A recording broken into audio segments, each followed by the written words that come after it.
بسم الله الرحمن الرحيم. عن أبي هريرة رضي الله تعالى عنه قال قال رسول الله صلى الله تعالى عليه وسلم في الحديث: إسباغ الوضوء على المكاره وكثرة الخطى إلى المساجد وانتظار الصلاة بعد الصلاة فذلكم الرباط. رواہ الترمذی۔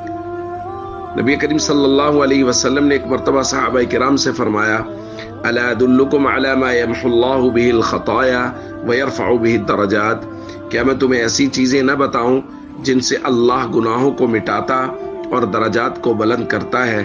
صحابہ کرام نے عرض کیا: کیوں نہیں یا رسول اللہ، ضرور بتائیے۔ تو آپ نے 3 چیزوں کا ذکر فرمایا۔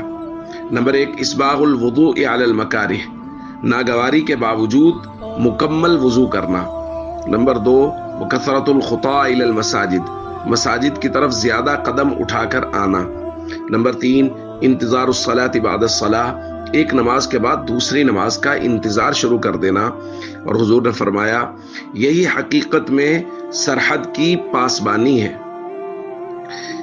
دوستو، یہ 3 کام نبی کریم صلی اللہ علیہ وسلم نے ذکر فرمائے ہیں، اور ساتھ میں فرمایا ہے کہ ان سے گناہوں کو مٹا دیا جاتا ہے اور درجات کو بلند کر دیا جاتا ہے۔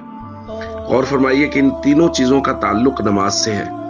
وضو نماز کے لیے کیا جاتا ہے، اور مساجد کی طرف زیادہ قدم اٹھانا، ظاہر ہے مسجد کی طرف نماز کے لیے آیا جاتا ہے، اور ایک نماز کے بعد دوسری نماز کا انتظار شروع ہو جانا۔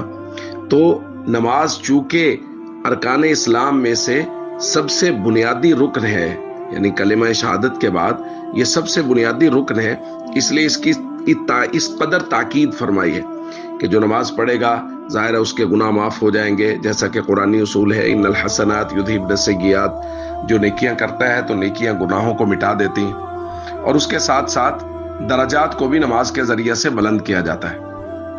اس لیے ہم سب کو چاہیے ہم ان 3 کاموں کو پوری پابندی اور پاسداری کے ساتھ کریں، تاکہ ہمارے درجات کو بلند کر دیا جائے اور ہمارے گناہوں کو مٹا دیا جائے۔